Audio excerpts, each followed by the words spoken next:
سلیم الادریس کے بھی دو بیٹے جوان تھے۔ ایک کی عمر 17 سال اور دوسرے کی 21 سال تھی۔ کہا نہیں جا سکتا کہ وہ بھی لذت پرستی کے اس طوفان کی لپیٹ میں آ گئے تھے یا نہیں جو صلیبی تخریب کار قاہرہ میں لائے تھے۔ البتہ یہ ثبوت بعد میں ملا کہ بڑے بیٹے کے در پردہ تعلقات ایک جوان اور خوبصورت لڑکی کے ساتھ تھے۔ یہ لڑکی اپنے آپ کو مسلمان ظاہر کرتی تھی اور بے پردہ رہتی تھی۔ کسی بڑے خاندان کی لڑکی تھی۔ ان کی ملاقاتیں خفیہ ہوتی تھیں۔ جس روز ارسلان نے الادریس سے کہا تھا کہ تمہارے دو بیٹے جوان ہیں، اس سے اگلے روز اس لڑکی نے الادریس کے بڑے بیٹے سے کہا کہ ایک نوجوان اسے بہت پریشان کرتا ہے، وہ جدھر جاتی ہے اس کا پیچھا کرتا ہے اور اسے اغوا کی دھمکیاں بھی دیتا ہے۔ اس کے بڑے بیٹے نے لڑکی سے پوچھا کہ نوجوان کون ہے، تو لڑکی نے نہ بتایا۔ بات گول کر گئی، کہنے لگی کہ اس نے زیادہ پریشان کیا تو اسے بتا دے گی۔ بات کے انکشافات سے یہ پتہ چلا کہ اسے کوئی نوجوان پریشان نہیں کرتا تھا، بلکہ وہ خود نوجوانوں کو پریشان اور خراب کرتی پھرتی رہی تھی۔ اس نے جس شام بڑے بیٹے سے یہ شکایت کی کہ اس سے اگلے ہی روز اس نے الادریس کے چھوٹے بیٹے کو، جس کی عمر 17 سال تھی، اپنے جال میں پھانس لیا اور ایسی والہانہ اور بے تابانہ محبت کا اظہار زبانی اور عملی طور پر کیا کہ لڑکا اپنا آپ اس کے حوالے کر بیٹھا۔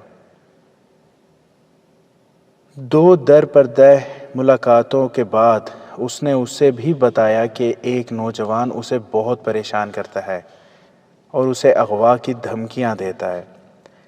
لڑکے کا خون جوش میں آ گیا۔ اس نے پوچھا کہ وہ کون ہے، تو لڑکی نے کہا کہ اگر اس نے زیادہ پریشان کیا تو بتاؤں گی۔ اسی شام وہ اس لڑکے کے بڑے بھائی سے ملی اور اسے کہا کہ وہ نوجوان مجھے زیادہ پریشان کرنے لگا ہے۔ وہ تمہارے متعلق کہتا ہے کہ اسے میں ایسے طریقے سے قتل کروں گا کہ کسی کو پتہ ہی نہیں چل سکے گا۔ لڑکی نے کہا تم خنجر اپنے پاس رکھا کرو۔ دوسری شام کی ملاقات میں اس نے چھوٹے بھائی کو اسی طرح مشتعل کیا اور اسے کہا کہ وہ خنجر اپنے پاس رکھا کرے۔ چنانچہ دونوں بھائی اس حقیقت سے بے خبر کہ وہ ایک ہی لڑکی کے جال میں پھنسے ہوئے ہیں، خنجر اپنے پاس رکھنے لگے۔ لڑکی دونوں سے الگ الگ ملتی رہی۔ صرف 5 دنوں میں لڑکی نے دونوں بھائیوں کو پہلے حیوان پھر درندہ بنا دیا۔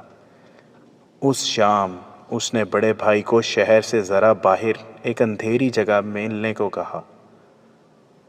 چھوٹے بھائی کو بھی اس نے وہی وقت اور وہی جگہ بتائی اور دونوں سے یہ بھی کہا کہ وہ نوجوان جو مجھے پریشان کیا کرتا ہے، آج کہہ گیا ہے کہ شام کو جہاں بھی جاؤ گی مجھے وہاں پاؤ گی۔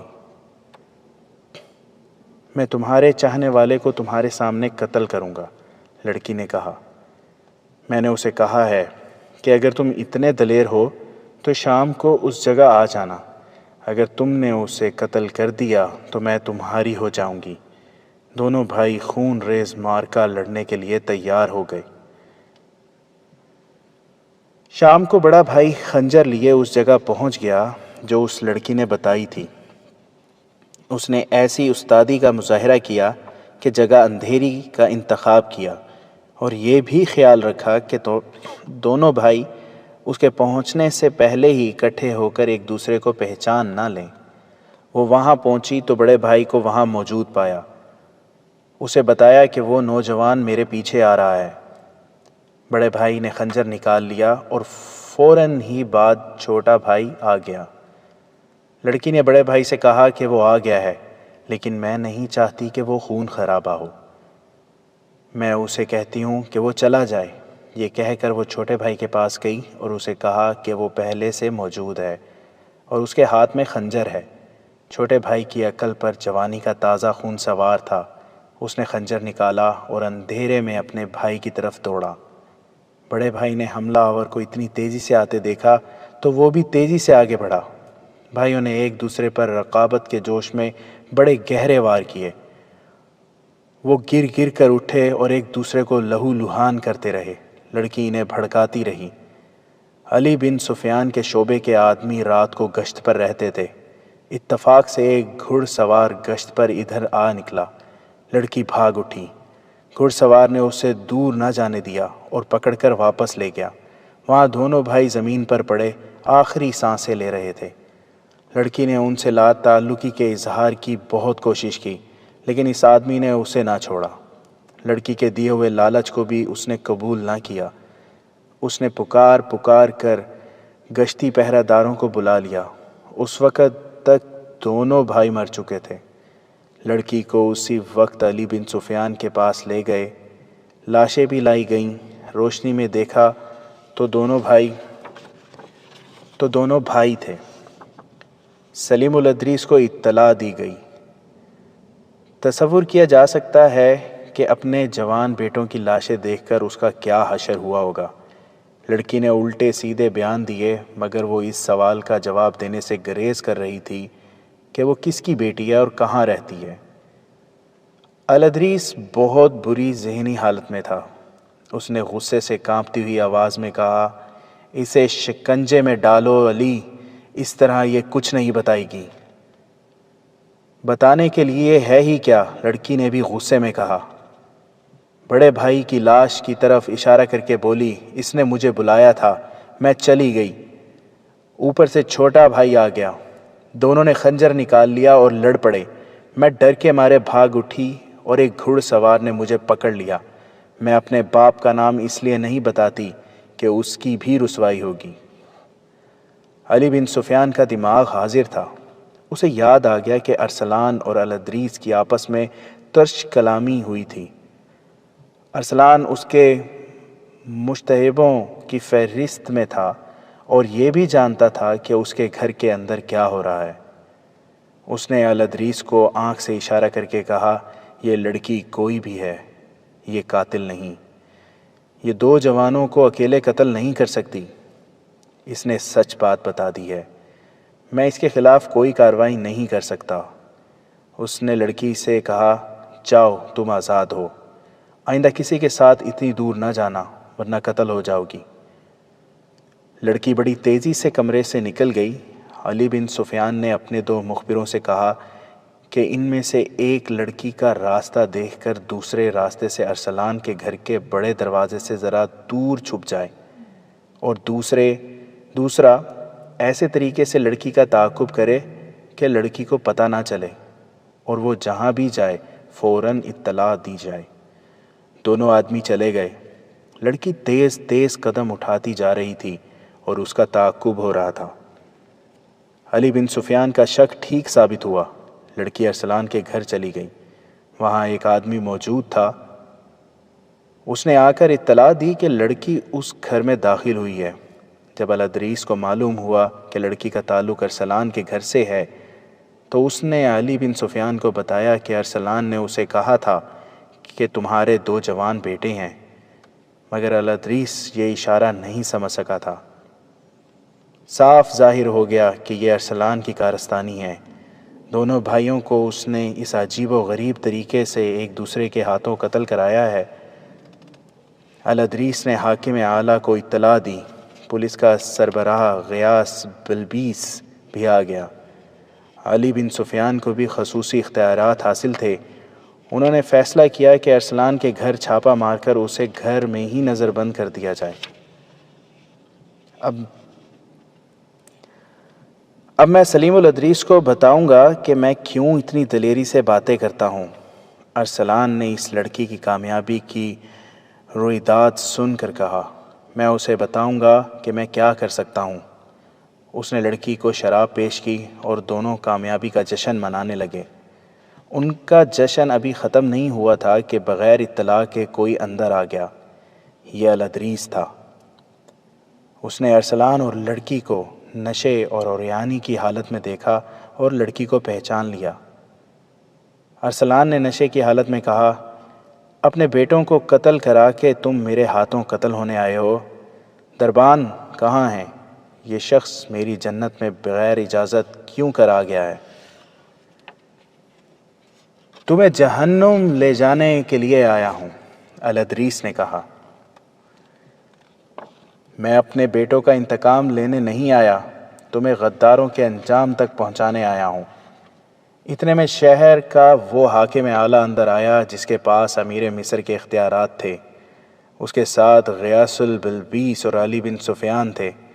لڑکی کو گرفتار کر لیا گیا۔ ارسلان کے تمام ملازموں اور گھر کے دیگر افراد کو باہر نکال کر اس کے محل جیسے مکان کے اندر اور باہر فوج کا پہرا کھڑا کر دیا گیا۔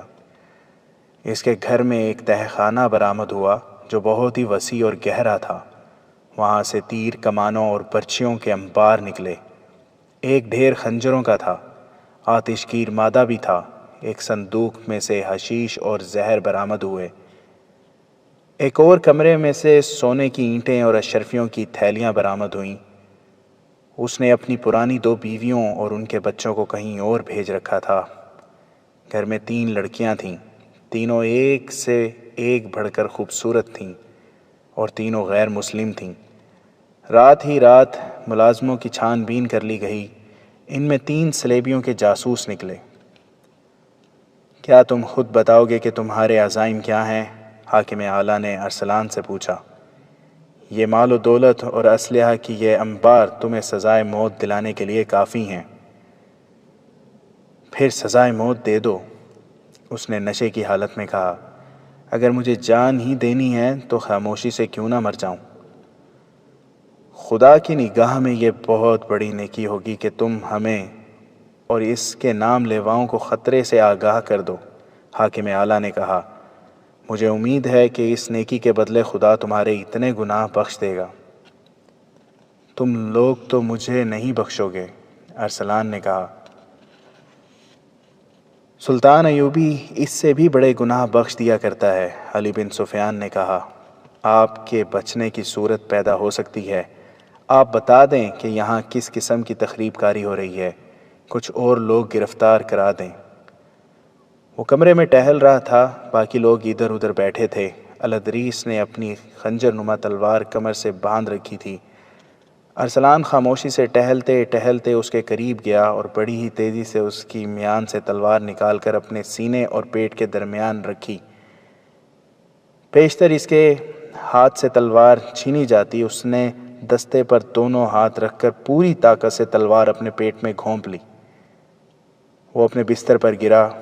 دوسرے آدمی تلوار اس کے پیٹ سے نکالنے لگے تو اس نے کہا، رہنے دو، میری 2-3 باتیں سن لو۔ مر جاؤں گا تو تلوار نکال لینا۔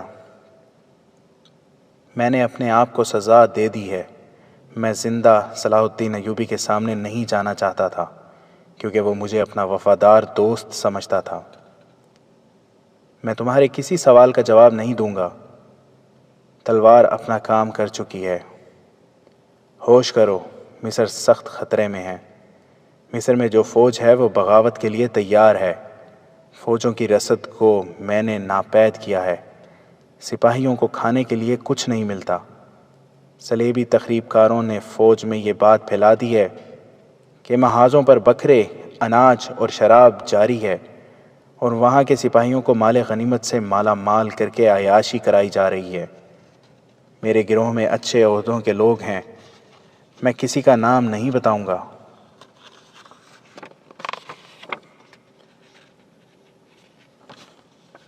فاطمی اور فدائی تباہ کاری کی پوری تیاری کر چکے ہیں۔ تم بغاوت کو روک نہیں سکو گے۔ نئی فوج لاؤ، حالات تمہارے قابو سے۔ اور وہ فکرہ مکمل کیے بغیر مر گیا۔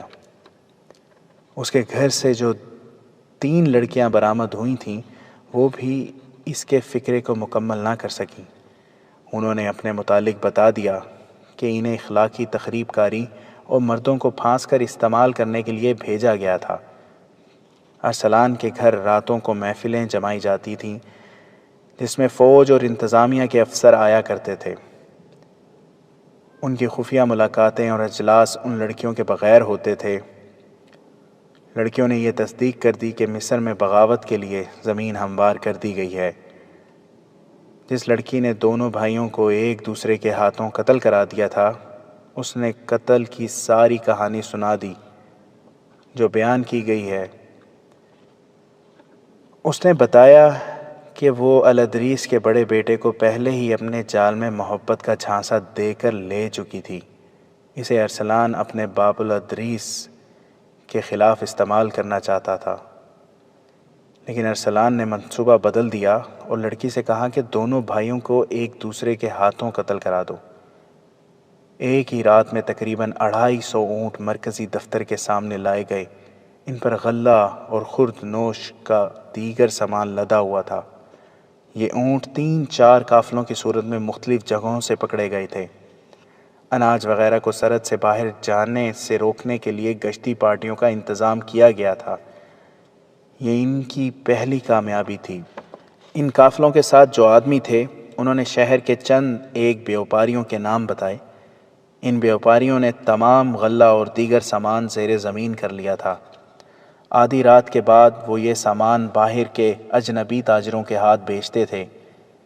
ان آدمیوں نے دیہاتی علاقوں میں بھی چند ایک جگہوں کی نشاندہی کی جہاں اجنبی سے تاجر موجود رہتے تھے اور تمام تر رسد اکٹھی کر کے لے جاتے تھے۔ شتربانوں میں سے بعض نے سرحد کی ایک جگہ بتائی جہاں سے یہ قافلے سوڈان جایا کرتے تھے۔ وہاں ایک سرحدی دستہ موجود تھا۔ انکشاف ہوا کہ اس دستے کا کمانڈر دشمن سے باقاعدہ معاوضہ یا رشوت لیتا اور قافلے گزار دیتا تھا۔ یہ انکشاف بھی ہوا کہ یہ اہتمام ارسلان کی زیر کمان ہو رہا۔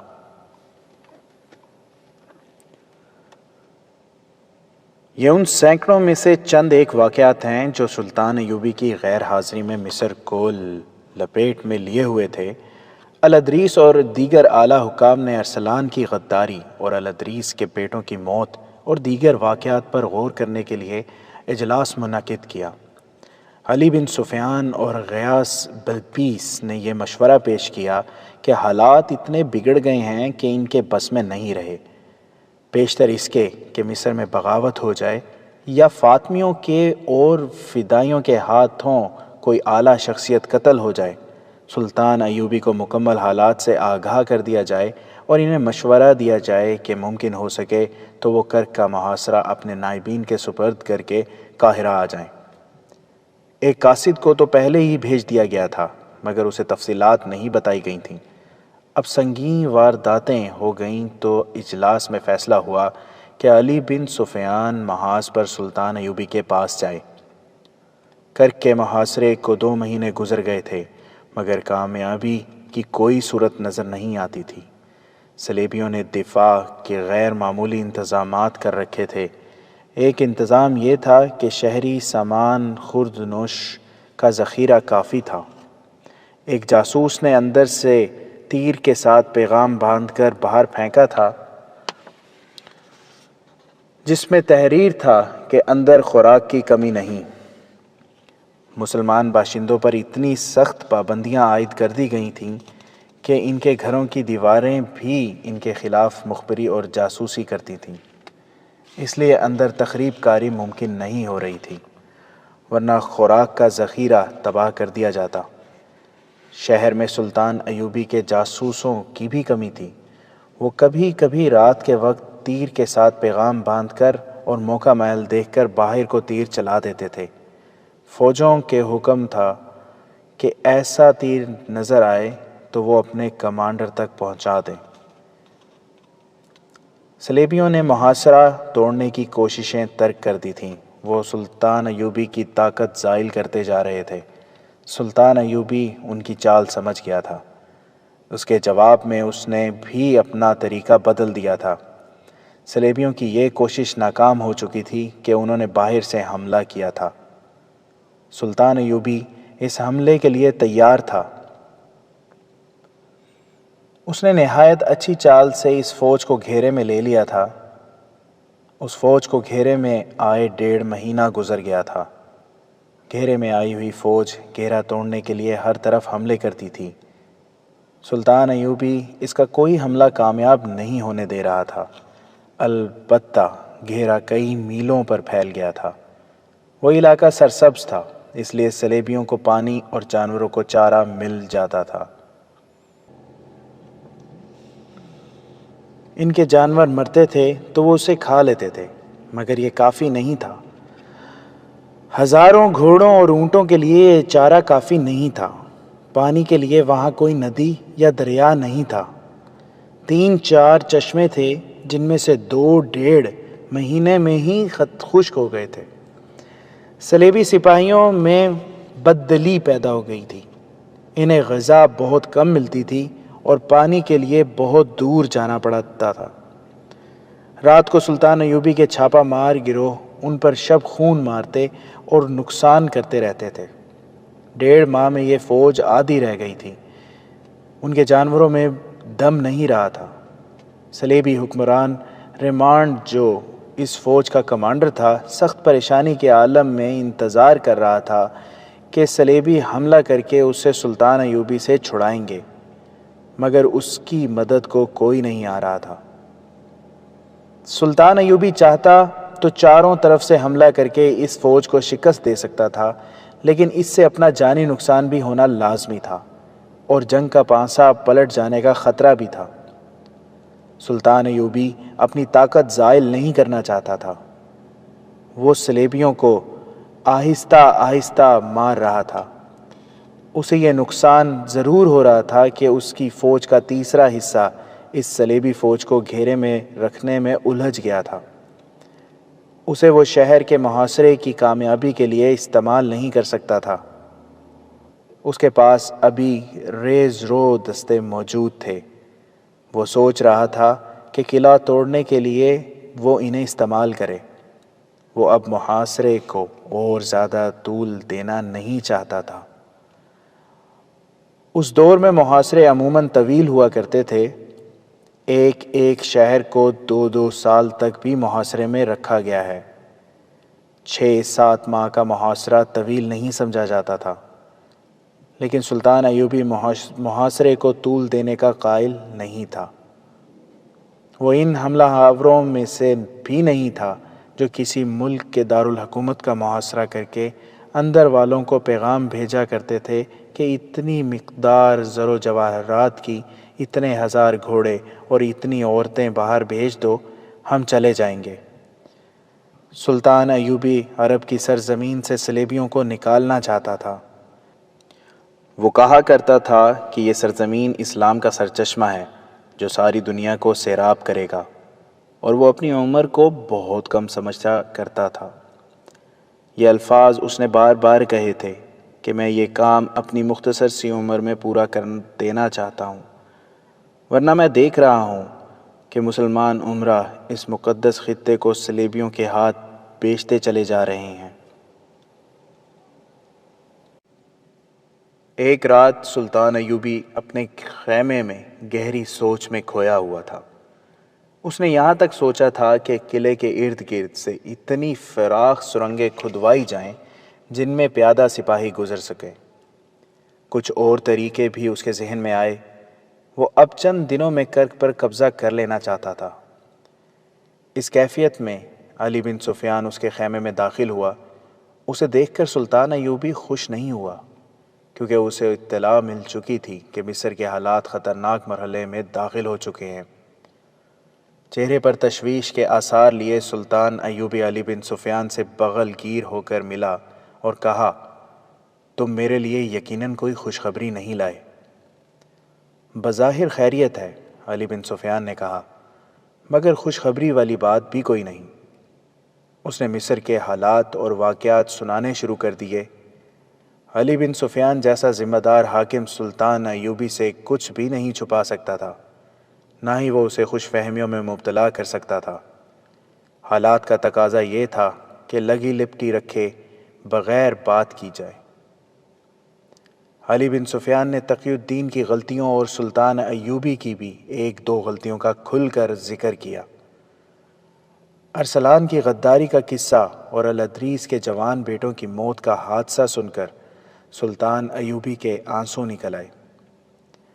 اگر ارسلان مر نہ چکا ہوتا تو سلطان ایوبی کبھی یقین نہ کرتا کہ اس کا یہ حاکم جسے وہ اپنا وفادار سمجھتا تھا غداری کر سکتا ہے۔ اس سے پہلے بھی 2 دوست اس سے غداری کر چکے تھے۔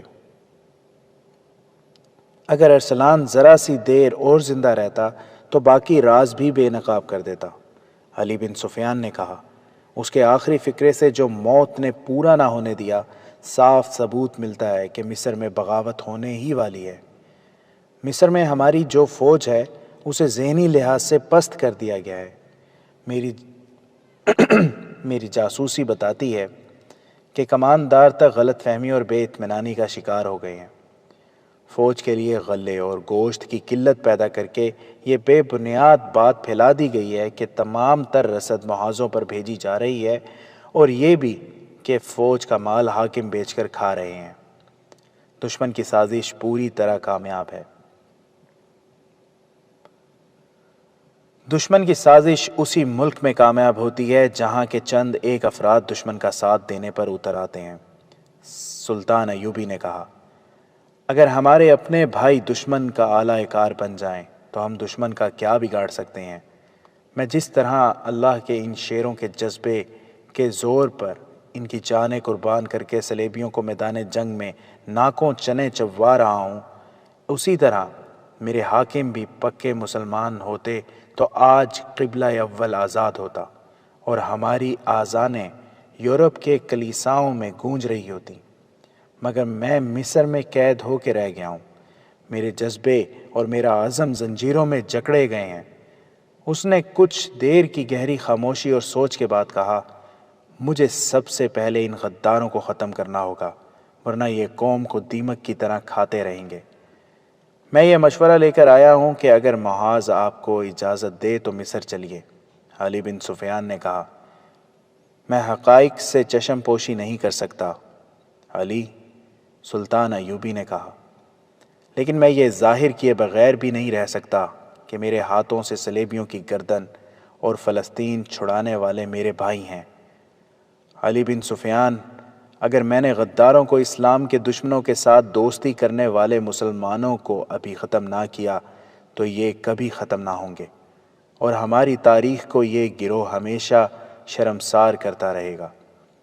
قوم میں ہر دور میں یہ گروہ موجود رہے گا جو دین اور رسول اللہ صلی اللہ علیہ وسلم کے دشمنوں سے دوستی کر کے اسلام کی جڑیں کھوکھلی کرتا رہے گا۔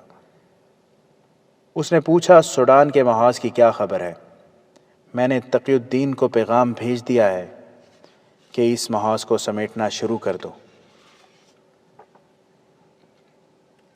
مصر میں کسی کو بھی معلوم نہیں ہے کہ آپ نے ایسا حکم دیا ہے، علی بن سفیان نے کہا، اور کسی کو معلوم ہونا بھی نہیں چاہیے۔ سلطان ایوبی نے کہا، اس نے دربان کو بلایا اور کہا، کاتب کو فوراً بلا لاؤ۔ کاتب کاغذ اور قلمدان لے کر آیا تو سلطان ایوبی نے کہا، لکھو، قابل صدر احترام نور الدین زنگی۔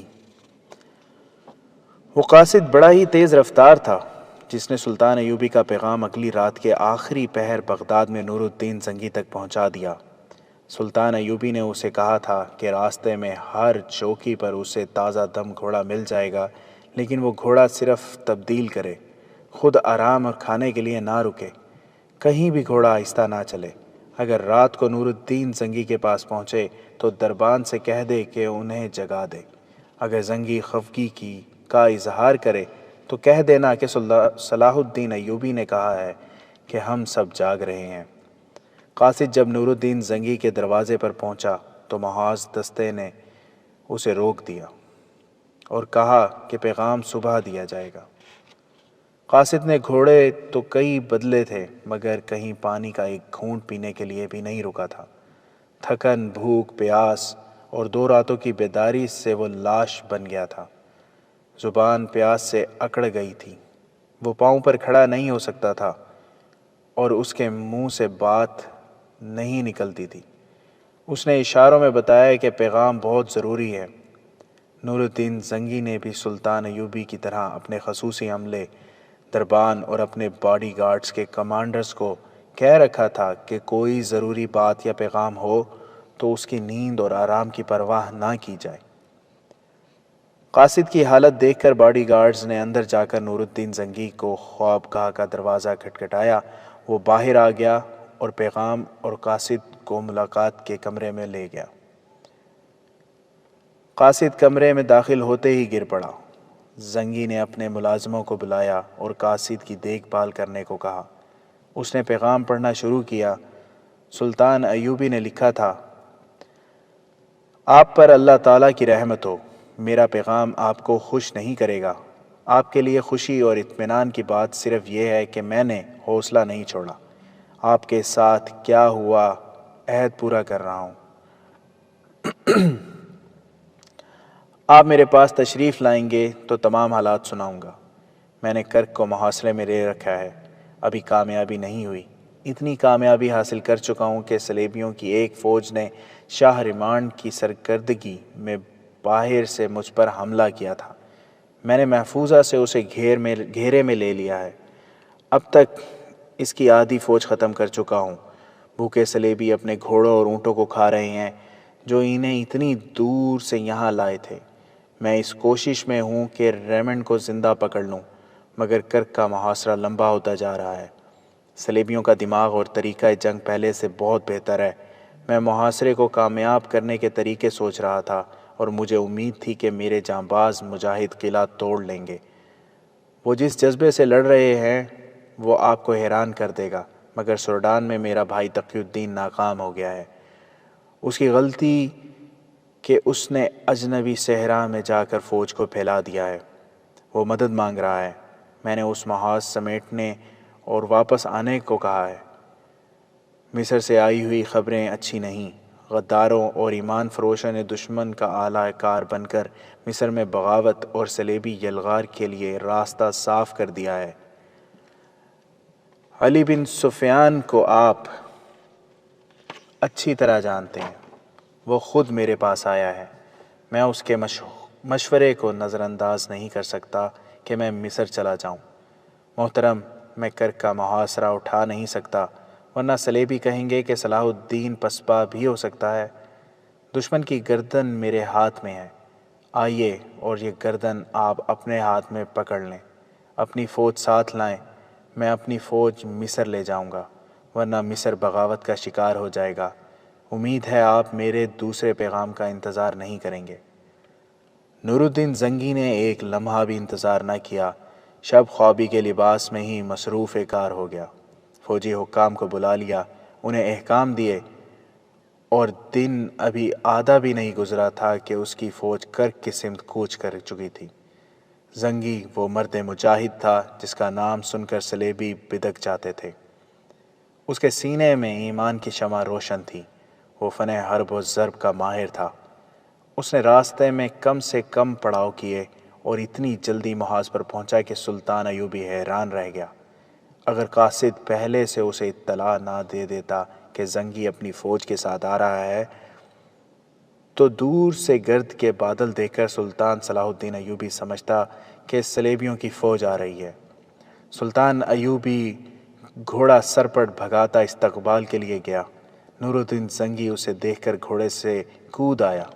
اس سلام کی عظمت کہ یہ دونوں پاسبان جب گلے ملے تو جذبات کی شدت سے سلطان ایوبی کے آنسو نکل آئے۔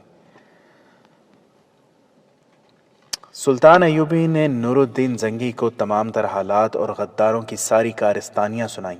زنگی نے کہا: صلاح الدین، تمہاری عمر ابھی اتنی نہیں گزری کہ چند ایک حقائق کو قبول کر سکو۔ یہ اسلام کی بد نصیبی ہے کہ غدار ہماری قوم کا لازمی حصہ بن گئے ہیں اور قوم ان سے کبھی پاک نہیں ہوگی۔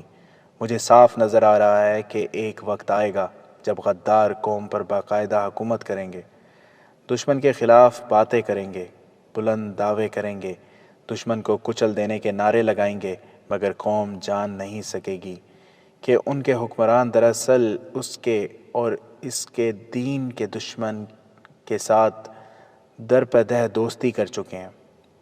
دشمن انہی کو ڈھال اور انہی کو تلوار بنائے گا اور انہی کے ہاتھوں قوم کو مروائے گا۔ پریشان نہ ہو صلاح الدین، ہم حالات پر قابو پا لیں گے۔ تم مصر پہنچو اور تقی الدین کو مدد دے کر سوڈان سے نکالو۔